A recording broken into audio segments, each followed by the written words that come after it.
जवळ नाही तरी सुद्धा आमचा गट नंबर संपादित क्षेत्रामध्ये आहे. त्याला पर्याय भावानं तुम्हाला सांगतो, मी मागच्या 8 दिवसापूर्वी सुद्धा सांगितलं होतं की गुढीपाडव्या दिवशी आपण त्या दोन्ही शासन निर्णयाची होळी करायची.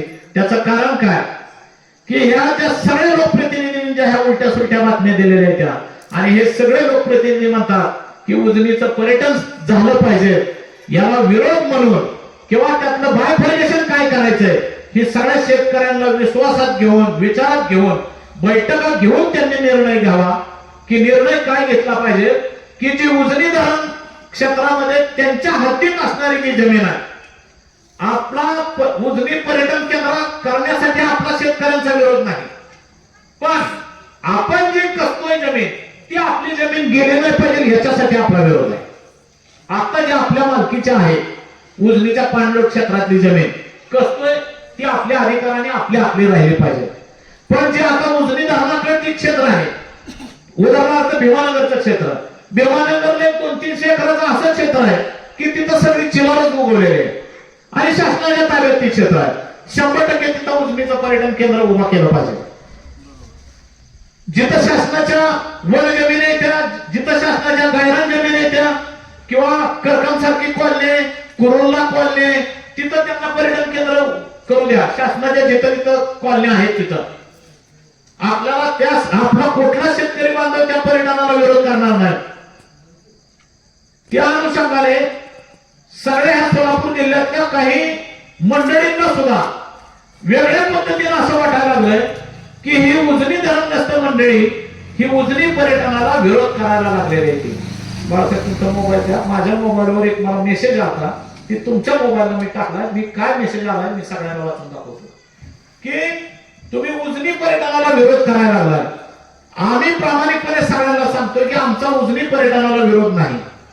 आमच्या ज्या पूर नियंत्रण रेषेच्या 110% धरण भरल्यानंतर राहिलेलं जे क्षेत्र आहे ती क्षेत्र जो शेतकरी जो आज वहिवाटतोय कसतोय ती जमीन त्याची त्याला सातबारा मालकी करून द्या. त्याला तुम्ही धक्का लावता कामा नाही. पर्यटन काय तुम्हाला पाहिजे तसलं करायचं ती करा, जे तुमच्या ताब्यात असणाऱ्या जमिनीवर करा, पण शेतकऱ्यांची कसणारी जमीन ताब्यात घेऊन तुम्हाला पर्यटन करणार असाल तर आमचा विरोध राहील. पण तरी सुद्धा बऱ्याच लोकांचे गैरसमज झालेले आहेत आणि त्यातून सुद्धा मला आज 4 वाजता एक मेसेज आलाय. मेसेज तुम्हाला वाचून दाखवतो, म्हणजे खूप मोठा माणूस आहे तो मेसेज करणारा सुद्धा.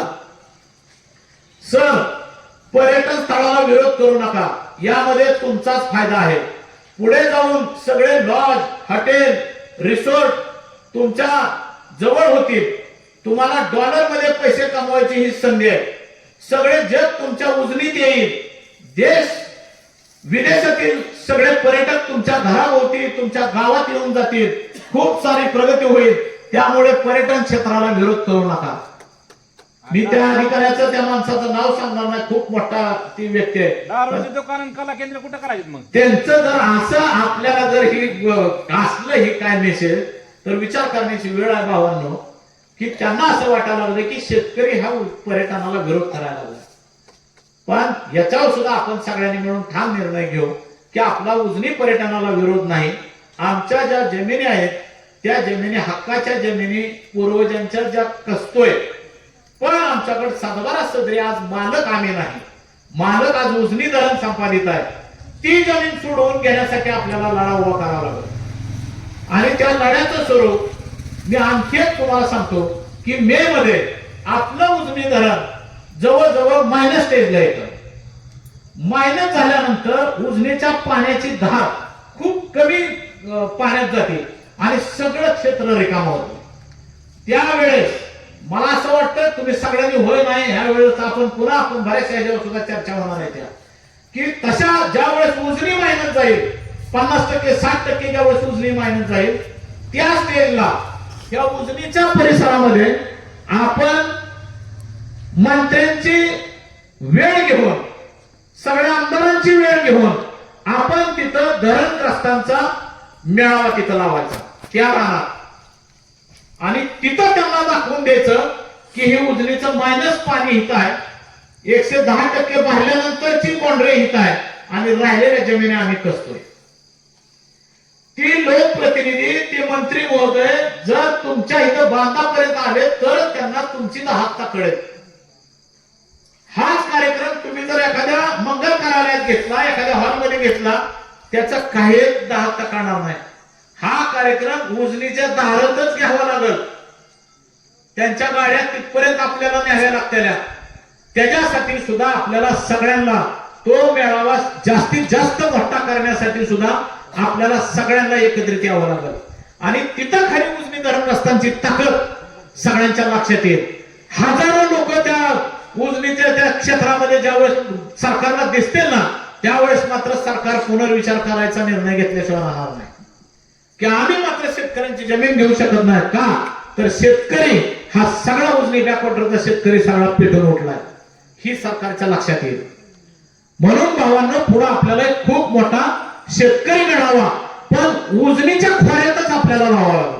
कुठं पण जिथून रस्ता सगळ्यांना सोयीचा आहे, उजनीत लावू, शिराळच्या एरियात लावू, नाही तर अकोल्यावर जिथं ज्यांना कुठं सोयीचा आहे तिथं तो एरिया की तिथून त्यांना धरणाची भिंत पण दिसली पाहिजे आणि हा शेतकऱ्यांचा सगळा जमिनीचं कार्यक्षेत्र आणि हे पेटून उठलेला शेतकरी पण त्यांच्या लक्षात आला पाहिजे. तरच मंत्रिमंडळाची झोप उडत आणि सीएम साहेबांपर्यंत ह्या गोष्टी तिथपर्यंत गेल्या तरच आपल्या आपल्या जमिनी वाचणार आहेत. म्हणून आपण सगळ्यांनी मिळून इथून पुढच्या काळात सुद्धा आपल्याला लढा उभा करावा लागेल आणि सगळ्यांनी एकत्रित या. राजकीय पायजोड बाजूला ठेवा, कारण का राजकारणातून काही ठराविक लोकांचीच प्रगती होती.